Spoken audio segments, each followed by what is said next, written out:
जी नमस्कार शशि मैम। जी सर, नमस्कार।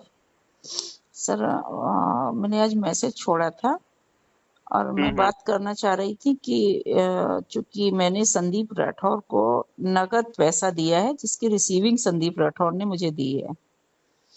हम्म। और उन्होंने वो एलटीएल कैबिनेट, आरबीआई कैबिनेट के नाम पे पैसा लिया था।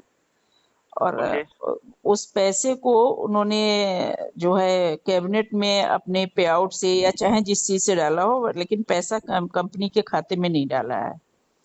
और मैं हम्म। चाह रही हूँ कि मैं अब संदीप राठौर की एफआईआर करूं, तो इस विषय में दिशा निर्देश दो, क्या करें हम।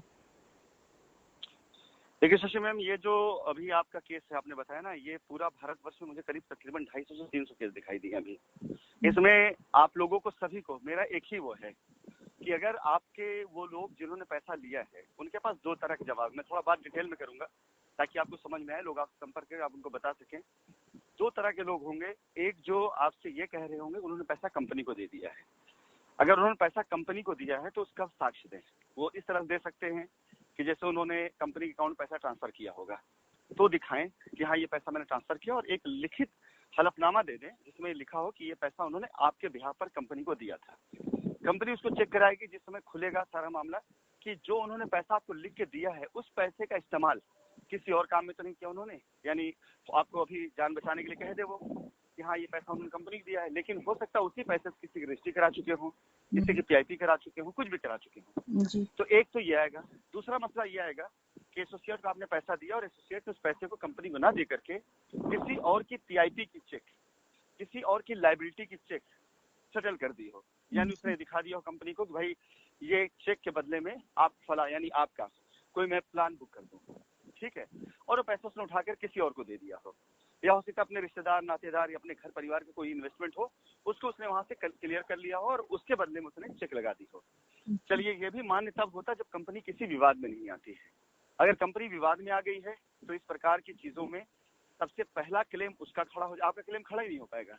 क्लेम उस व्यक्ति खड़ा हो जाएगा जिस आदमी ने हमको कंपनी में पैसा दिया होगा पहले, फिर उसको उसकी पीआईपी चेक इशू हुई होगी, उसी चेक को उन्होंने दोबारा लॉगिन कराया और आपसे पैसा लेकर के वो रसीद आपको दे दी और पैसा अपने रिश्तेदार को दे दिया उन्होंने। तो यहाँ पर एक मसला ये आएगा, मैं थोड़ा डिटेल में आपको समझा रहा हूँ, जो न समझे तो पूछ लीजिएगा, और सिर्फ इसलिए कि लोग आपसे सवाल करते हैं। तीसरा ये हो सकता है कि किसी एसोसिएट का कोई रिवॉर्ड या कोई पे आउट रहा हो, उसने आपसे कैश लिया।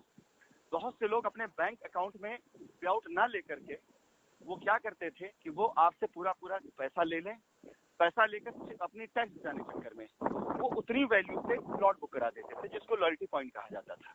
जी। अब ये भी मान्य तब होता है जो कंपनी चल रही होती है, लेकिन अगर आज कंपनी नहीं चल रही है तो एसोसिएट को अपने पे आउट और अपनी गाड़ी रिवार्ड का क्लेम करने के लिए कंपनी खुद आना पड़ेगा उसे। जैसे आपको अपना पैसा लेने के लिए कंपनी आ रही है ना, तो ऐसे एसोसिएट को भी अगर उसका कुछ बना हुआ है मेहनताना पारितोषक, तो एसोसिएट को इसके लिए अपना क्लेम डालना पड़ेगा कि मैंने शशि जी को इनको इनको इनको प्लॉट बेचा था, गाड़ी दिलवाई थी, इसके बदले मेरा इतना मेहनताना बना हुआ है, आप आ करके मुझे इसका जो है मतलब अब मेरा पे आउट दे दीजिए। तो ये कोई करने आएगा नहीं, क्योंकि जैसे ये करेगा उसके सर पे लायबिलिटी आपकी आ जाएगी। तो जब वो ये नहीं कर सकता है तो किस काम का पे आउट और किस काम का रिवॉर्ड। तो यहाँ पे बहुत से लोगों ने क्या किया, पैसा अपने पास ले करके और आपको अपनी चेक या अपने पे आउट से बुकिंग करा दी। इन सारे केसेस में आपका वो कैश कंपनी में मान्य नहीं होगा कानूनी तौर से, क्योंकि ट्रांजेक्शन कंपनी में है ही नहीं, तो कैसे हम आपको मान लेंगे। ऐसे कोई भी खड़ा हो जाएगा और कह देगा भाई हमने पैसा संदीप राठौर को दिया, हमारा पैसा मान लीजिए, तो ऐसा तो नहीं हो सकता है ना किसी तरह से। तो इसके लिए दो रास्ता है। अगर एसोसिएट ने आपसे संपर्क किया हो और वो आपको कोई लीगल रास्ता दे रहा हो और उस रास्ते की पक्का लिखा पढ़ी करा करके न्यायालय के अंदर हम वकील के जरिए लगवाएंगे, ताकि हम ये दिखाएं कि हम पर जो आरोप लगाए गए थे वो आरोप एक्चुअली हम पर नहीं थे, असली पैसा लेके भागने वाले लोग यही मौजूद थे और यही लोग थे। तो एक तो हमें ये चाहिए, और अगर ये नहीं तो आपको सीधा सीधा एक कंप्लेन, एक एफआईआर डालनी पड़ेगी। आप पास जो पेपर है साक्ष्य, उसे भले ही कंपनी का नाम आता हमें इसकी परवाह नहीं है, लेकिन एक एफआईआर आपको डालनी पड़ेगी। सर अभी आपने बोला है कल कि हम लायर देंगे, क्या हम लोग अपनी एफआईआर स्वयं करा सकते हैं या बाया लायर ही कराएंगे? देखिए, अगर आप एफआईआर स्वयं करा सकते सक्षम हैं तो हमें एतराज नहीं, क्योंकि अभी तक आपने अपने कस्टमर के हक के लिए जो कुछ भी किया है वो कस्टमर के हित कर रहा है, किसी तरह से उसमें किसी के खिलाफ में या कंपनी को ब्लैकमेल करने का प्रयास नहीं किया गया है। लेकिन यदि कोई व्यक्ति अपने उसको स्वार्थ को सिद्ध करने के लिए केवल बाकी सब का हटा करके वो अनाप शनाप बातें डाल देगा और अपने अलर्ट कराएगा, तो वो अपना कराए, मुझे इससे कोई इतराज नहीं, लेकिन उसकी बात मानी जाएगी, कंपनी द्वारा नहीं मानी जाएगी, कंपनी गारंटी नहीं देगी। मतलब मैं इसको थोड़ा सा और एक्सप्लेन करता हूँ कि मान लीजिए कोई व्यक्ति किसी वकील के बहकावे में आकर जाए और अनाप शनाप बातें लिखे उसके अंदर, जो अपने पैसे से ज्यादा बिला वजह कंपनी के मैनेजमेंट से दुश्मनी निकालना हो या कंपनी को ऊपर प्रेशर डालना हो या उस संबंधित एसोसिएट में बिला वजह प्रेशर डालने का बात हो, तो ऐसे एफआईआर में कंपनी उस बात को कतई कंसीडर तब तक नहीं करेगी जब तक वो सारी बात सच तो सही साबित नहीं हो जाती। लेकिन अगर कंपनी की तरफ से दी गई किसी एफआईआर में जो भी तथ्य डाले जाएंगे जो आपके फायदे के हों, आपको मतलब अपने पैसे से ही है ना, जी जी, अगर आपने संदीप राठौर को पैसा दिया है तो बस खाली 2-4 लाइन इस बात की होगी कि मैंने साइंस सिटी में निवेश के लिए संदीप राठौर को इतना पैसा नकद दिया था, संदीप राठौर ने इस पैसे कंपनी में जमा किया नहीं, इसके बारे में कोई जानकारी नहीं थी। जब कंपनी से मेरी वार्तालाप हुई तो कंपनी ने बता दिया कि हम ऐसे पैसे नहीं मानेंगे, कृपया करके संदीप राठौर को मेरे पैसे रिकवरी दिलाई जाए। ठीक है, तो अगर किसी प्रकार से चालू हुआ है तो कानूनी कार्रवाई की, बस ये लिखा जाएगा, सारा कुछ लिखा जाएगा। अब अगर ये लिखा जा रहा है तो इसके अंदर 2 चीजें हम आपको गारंटी देंगे। एक गारंटी इस बात की देंगे कि अगर संदीप ने उस पैसे का पूरा हिसाब दे दिया कि उन्होंने कंपनी में दिया है, तो कोई बीच बिचौलिया नहीं चाहिए, वो पैसा जो है कंपनी खुद लिखित कोर्ट में देगी कि हमारे पास संदीप का हलफनामा आ चुका है, ये पैसा इनका दिया है, इनका दिया जाए। दूसरी चीज ये होती है कि हो सकता है कि संदीप अब्सकॉन्डिंग हो जाए, गायब हो जाए, फरार हो जाए, मिलेगी, साबित ही ना हो पाए कि मतलब उन्होंने लिया कि नहीं लिया। ये साबित यदि नहीं हो पाता तो आपके पास जो भी दस्तावेज होंगे, जो पेपर होंगे, उसमें कंपनी पैसा आया उसकी पूर्ण रूप से मैं जिम्मेदारी गारंटी लूंगा कि उतने धन की अदायगी या उतने वैल्यू का माल आपको मिले, क्योंकि आपने कंपनी के दिए हुए रास्ते पर करके ये काम किया। और इसमें कंपनी पूरी अभियान चलाएगी, कोर्ट के अंदर भी हम इसको खुलेआम कह सकते हैं कि कंपनी अपने ऊपर किए गए अत्याचार के लिए ये अपना कंपनी का अभियान है और ये मेरा कानूनी अधिकार है। मैं कोई कस्टमर मुझसे जुड़ना चाहे, कोई एसोसिएट जुड़ना चाहे तो कोई बुराई नहीं है, क्योंकि हम सही चीज की खोज के लिए काम कर रहे हैं। तो अगर आप अपना लॉयर लेंगी, आपका लॉयर अगर वो सारी बातें लिखता है जो जेन्युइन है, जायज है पूरी तरीके से, तो हमें कोई इतराज नहीं है और आपकी हर जायज बात मानना है, पहले भी थी और आज भी है। और अगर कंपनी से लेती हैं तो कंपनी का पूरा एक फॉर्मेट रहेगा, उसमें आपको 2 चीज की गारंटी मिलती है। और हो सकता है कि आपका लॉयर बहुत अच्छा हो, हम उसे ही हायर कर लें, ये भी हो सकता है। फिर आपका लॉयर है और हमारा लोड ही कम होगा। अगर आप जो है जो भी आपके कस्टमर इस तरह जो कर रहे हैं, अगर वो करते हैं, हमारा लायर ठीक है और उसने हरदोई से कई एक एफआईआर कराई भी है। तो हम चाहेंगे पहली चीज तो सर हम ये चाहेंगे कि आप कोई एक किसी लीगल लायर से बात करके एक फॉर्मेट हम लोगों को डाल दीजिए। ओके। तो उससे हमको एक आसानी ये रहेगी कि जब हम अपने लायर के पास बैठ करके ड्राफ्टिंग कराएंगे या हम एफआईआर, हो सकता है कि बहुत सारे लोग ऐसे हैं जो स्वयं जाकर के एफआईआर करा सकते हैं, तो उस ड्राफ्टिंग के तहत हम लोग वो ड्राफ्टिंग स्वयं कर लेंगे और एफआईआर करा देंगे, तो कुछ आसानी हम लोगों को रहेगी कि उतना लायर के पास जाने का झंझट नहीं रहेगा। और अगर ड्राफ्टिंग रहेगी और हम लायर भी जा रहे हैं तो हमको एक लिखवाने में हमारे पास कम से कम ये रहेगा कि हमको एक लीगल चीज पता है, हम कैसे करना है, हमको क्या लिखना है। मान लीजिए हमें मालूम है, बहुत सारे लोग ऐसे हैं जिन्हें नहीं पता है, तो अगर ये एक लीगल ड्राफ्टिंग आप डाल देंगे तो सबको राहत रहेगी इससे। कल से मैं एफआईआर शुरू कराने जा रहा हूँ, तो कल जो फॉर्मेट होगा तैयार होगा मैं डलवा दूंगा जी।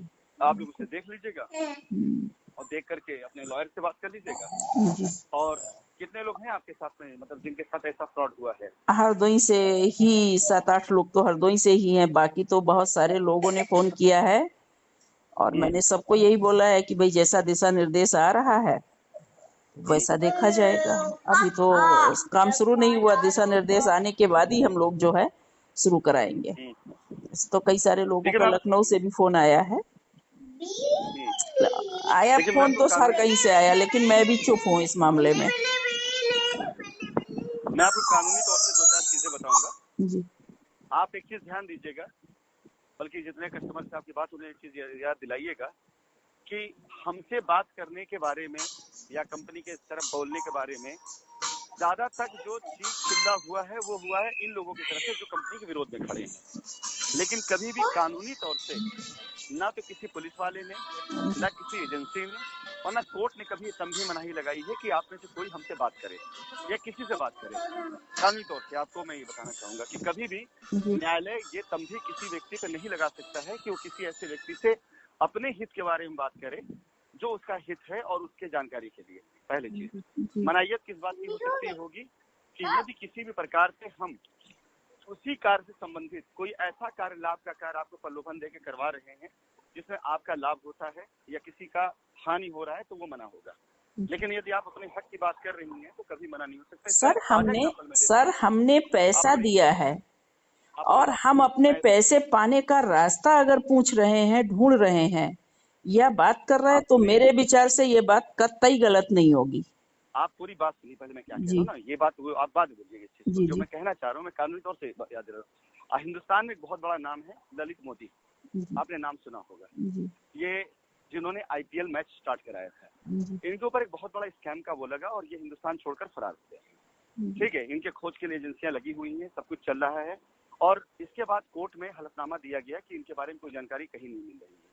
मतलब ललित मोदी जैसा चर्चित नाम जिनके बारे में कोर्ट में हलफनामा दिया गया है कि इनके बारे में जानकारी नहीं, कहाँ चले गए। अभी कुछ महीने पहले की बात है, हमारे देश की फिल्म एक्ट्रेस सुष्मिता सेन की फोटो इनके साथ आई थी। बाकायदा फोटो जो है सोशल मीडिया पर वायरल हुई थी। दिखाया गया था सुष्मिता सेन साथ ललित मोदी शादी करने जा रहे हैं। सुष्मिता सेन लौटकर हिंदुस्तान में भी वापस आई है, उनसे कोई पूछताछ नहीं हो रही है। ठीक है, और सरकार ये लिख करके दे रही है कि ललित मोदी बारे में कोई जानकारी नहीं, पता नहीं कि कहाँ चले गए।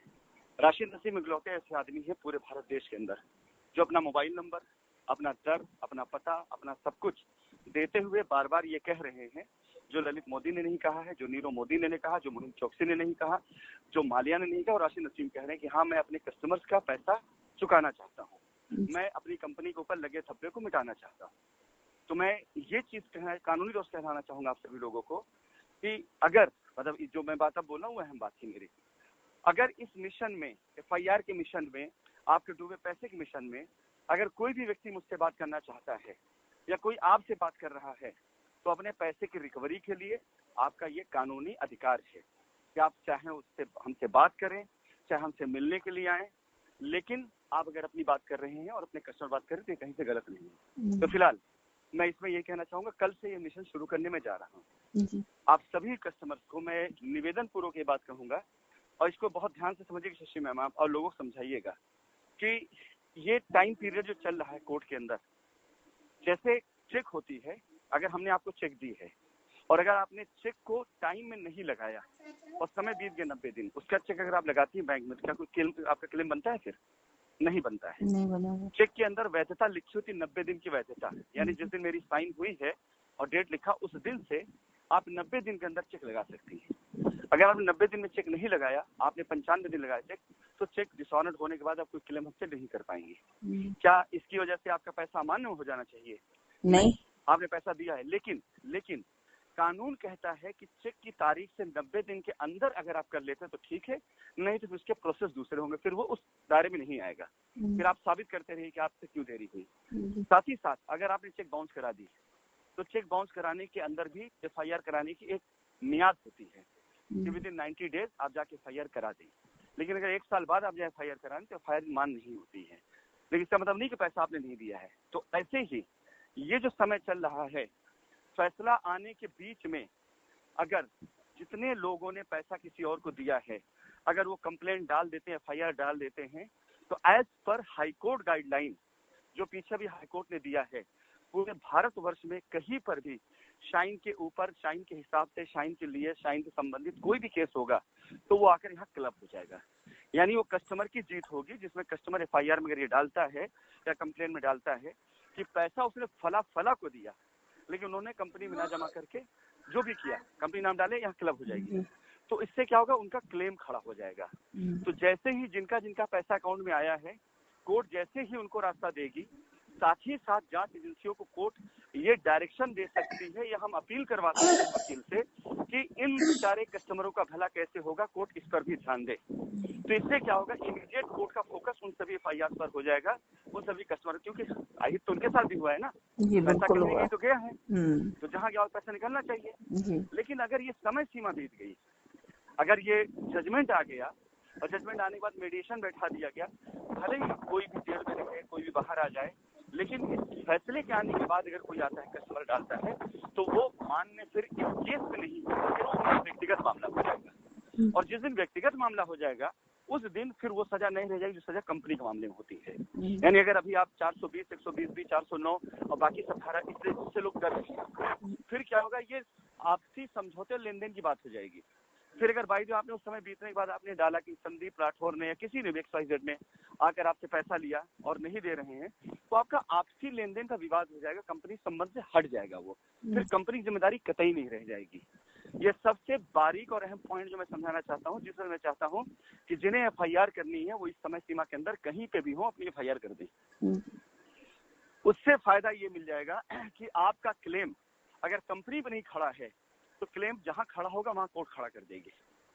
और अगर इससे आप लोग पीछे हो गए या नहीं कर पाए तो उसका फिर आपका व्यक्तिगत लड़ाई है, उससे कंपनी का कोई लेन देन नहीं रहेगा। और अगर आज करेंगे तो इसमें क्योंकि हमारा ये फायदा होगा कि हमें कोर्ट को ये बताना है कि ये स्कैम नहीं था, ये षड्यंत्र था। स्कैम ये होता है कि हम पैसा लेके भागे हों, षड्यंत्र ये होता है कि हमको तो बरगला दिया गया कि आप दुबई बैठे रहिए, आप वहाँ आएंगे, हालत बहुत खराब है, अगर आपके साथ कुछ हो गया तो हम लोगों को क्या होगा, आप यहाँ से संभाल लेंगे, हम लोग जा रहे हैं वहाँ संभालेंगे, हम लोग वहाँ मेंटेन करेंगे, हम लोग वहाँ मैनेज करेंगे।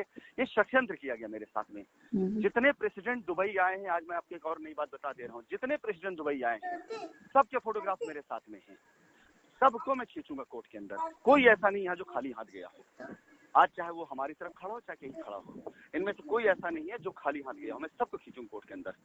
तो ये षड्यंत्र करने आए थे सबके सब, यहाँ आते थे, फोटो खींच कर ग्रुप पे डालते थे, ये दिखाते देखो मैं वहाँ गया हूँ, और उसके जाने के बाद टीम से झूठ बोलते थे ये लोग कि उनसे मिले नहीं, उन्होंने मेरे साथ ये व्यवहार किया, उन्होंने मेरे साथ वो व्यवहार किया। जबकि यहाँ आकर के बैठ कर मुर्गा खाते थे, बढ़िया शानदार होटल में रहते थे, आकर विला के अंदर दिन भर बैठे रहते थे, यहाँ बैठ करके कस्टमर का दर्द गाते थे, इसमें कोई दो राय नहीं है, बातें भी थे, इसमें कोई दो राय नहीं है। लेकिन ये सब के सब लग गए थे अपने परिवार को बचाने के लिए और अपने आप बचाने के लिए। कंपनी से कस्टमर से इनका कोई लेन देन नहीं था। तो मैं इस समय इसी अभियान पे लगा हूं कि जिस तरह से हम लोगों को इन लोगों ने बेवकूफ बना करके हमारी दी गई सुविधाओं का लाभ उठा करके ये सारे लोग जाकर अपना अपना सब सिद्ध कर लिया, हमें कोर्ट में ही साबित करना है। हर वो व्यक्ति जिसके पास साइट थी, हर व्यक्ति जिसके नाम पर रजिस्ट्री हुई है इस बीच में, जिन्होंने साइट मैनेजमेंट देखा, हर व्यक्ति जो दुबई आया है, इनमें से कोई बचेगा नहीं, भले उसके लिए मुझे हिंदुस्तान आना पड़े और आके वहां लोगों से कहना पड़े, मैं छोड़ूंगा नहीं किसी को। और अभी ये शुरुआत हुई है, देखा जाए तो मेरा पहला कदम है ये। अब तक तो लोगों ने चला अपनी तरफ से जो चलना था, फिर आपने कस्टमर का हक लेकर के पूरी तरह से वो किया है, ये वहां तक था। लेकिन कंपनी का जो पहला सबसे मजबूत कदम होगा वो उन एसोसिएट FIR के ऊपर FIR कराना होगा जो कंपनी को बर्बाद किए हैं, बदनाम किए हैं, पैसा खाए हैं और बदनाम कंपनी की है। तो आप लोग अगर ये करेंगे ना कि हाँ कौन कौन पैसा ले गया, तो मेरे ऊपर एक एहसान होगा और मैं इस एहसान के नहीं सर, हम लोग अपने पैसे के लिए यहाँ तक लड़े हैं, क्योंकि ये मेरा चर्चित मुद्दा रहा है और बहुत दिनों से है, बहुत पुराना है कि मैंने पैसा दिया और मुझे लौटाया नहीं गया। और ये भी एक सच है कि मैं उस पैसे के क्रम में 11.5 लाख का लोन कराई और मैं किस्त भर रही हूँ आज तक। तो मैं तो नहीं छोड़ूंगी और मैं बख्शूंगी नहीं सर, कुछ भी हो जाए। आप जैसे आपको मैं बात पूरी कंप्लीट मैं करता हूँ कि अगर आप लोगों ने ये कार्य किया तो आपका पैसा वो लोग दे पाए या ना दे पाए, मैं जरूर दूंगा, दिलवाऊंगा, ये इसकी गारंटी। लेकिन तब जब लोग कंपनी के सम्मान के लिए खड़े होंगे। सम्मान मतलब नहीं कह रहा हूँ कि आप कंपनी खड़ा करिए हम फिर कुछ बेचने जा रहे, नहीं, हम पर झूठा इल्जाम लगा, हम इसे साबित करेंगे झूठा था ये। किसी ने 1 लाख 2 लाख 5 लाख रुपया दिया और उसके बाद हमारे को गाली दिया है। इतनी खराब तो हमारी इमेज है, कंपनी की औकात तो नहीं थी इतनी खराब, लेकिन लोगों ने किया है। इनमें एक एक व्यक्ति जिसने कंपनी के अंदर रह करके ये हरकतें करी है। मैं आपको आज की ही वाकया बताता हूँ और सभी कस्टमर को ये मैसेज दीजिएगा कि जो लोग इससे पहले मुझे गालियां दिया करते थे शहर के चौराहों पर, जब उनका नाम आने लग गया है ना और एसोसिएट के नाम के आगे FIR के वो जुड़ने लगे ना, डर जुड़ने लगे ना, तो लोगों का प्रणामी और नमस्कार मुझे आ रहा है। जिन लोगों ने दारू पी कर दारू के नशे में मुझे चौराहों पर कोस कोस के गालियां दी थी और लोगों को बता रहे थे कि देखो भाग गया है, ये हो गया, वो दुनिया कहानी बता रहे थे, आज वही लोग मुझे प्रणाम भेज रहे हैं, नमस्कार ही भेज रहे हैं कि सर नमस्कार, कैसे सर आप, क्या मैं भूल गया हूँ कोई चीज? अब मेरे पास कुछ नहीं बचा है जिसे मुझे बचाना हो। मैंने पहले भी कहा था, कुछ नहीं बचा बचाना हो। मैं अब किसी व्यक्ति को यहाँ नहीं माफ करने। अगर आप इसमें FIR करने जा रही हैं तो स्वागत है। बिल्कुल, मैं कल करा दूंगी सर, कल कराऊंगी मैं। मुझे यही जानकारी चाहिए थे कि मैं कल कराऊंगी FIR, लेकिन मुझे ड्राफ्टिंग आप सर जरूर भेज दीजिए कल। मैं भेज दूंगा ड्राफ्टिंग। आप अपने लॉयर से करा रही तो अच्छी बात है, एक बार मेरी उनसे बात जरूर करा दीजिएगा। बिल्कुल सर। और अगर वो ठीक ठाक वो कर रहे हैं, देख रहे हैं, तो ये मान चलिए कि मैं उनको भी हायर कर लूंगा और लोगों की हेल्प के लिए। जी। और मुझे खुशी होगी कि अगर ये भी मिशन एक मिशन बन गया जाए, जैसे आपके कस्टमर का हक का मिशन बना और आप लोग कोर्ट तक पहुंच गई और न्यायालय के समक्ष खड़े होकर के आपने बहादुरी से अपनी बात कही और आपकी बात को सुनी भी गई, उस बात का प्रभाव आज तक दिखाई दे रहा है और कस्टमर देख भी रहा है। तो अगर ये भी मिशन आपके जरिए शुरू हो रहा है तो पहले तो हार्दिक शुभकामना आपको, बहुत बहुत बधाई आपको। और अगर आपके पीछे 100, 200, 500 लोग खड़े हो गए ना इस बात को लेकर के, तो कोर्ट के अंदर परिस्थिति एकदम बदल जाएगी इस बात को लेकर के। और कोर्ट, कानून और कस्टमर आप लोगों का वाकई में जो है बहुत बहुत आभारी रहेगा कि सच्चाई सामने लेकर आई आप लोग। जी सर। मुझे मेरे अधिवक्ता जो कानून के जानकार लोग जो हैं उनसे जब मेरी बातचीत इस मामले में हुई और मैंने बताया कि इसका क्या फीडबैक आ रहा है, मैं 3-4 दिन तक क्यों खाली ग्रुप पे मैसेज डालता रहा, मैं उसका फीडबैक ले रहा था क्या आ रहा है। तो लोगों ने यही बताया है कि कंपनी से ज्यादा पैसा तो एसोसिएट के अकाउंट में गया है। और ये बात जिस दिन कोर्ट के सामने आ गई, आप यकीन जानिए कोर्ट जमीन जायदाद सभी खुआ देगी इन लोगों की। और जिस दिन कोर्ट में ये समझ में आ गया कि कंपनी ने स्कैम नहीं किया बल्कि षड्यंत्र किया गया कंपनी के साथ में, कपट किया गया कंपनी के साथ में, तो आप देखिएगा अभी जितने लोगों ने, जैसे इलाहाबाद का एक प्रेसिडेंट जावेद था, उसको मैंने 50 करोड़ से ऊपर की जमीन दी थी, पूरा हिसाब है मेरे पास, उसके कंपनी के नाम पर रजिस्ट्री भी है और उसे दूसरों को बेच करके पैसा अपने ऊपर खर्चा किया, अपने लोगों को खर्चा किया, ये सामने साबित होगा। जब ये सब चीज खुल के सामने आएगी ना फिर षड्यंत्र में जाएगा, ये स्कैम में नहीं जाएगा। हम तैयार हैं, अगर हमसे कुछ गलती हुई हम सजा भोगने के तैयार हैं।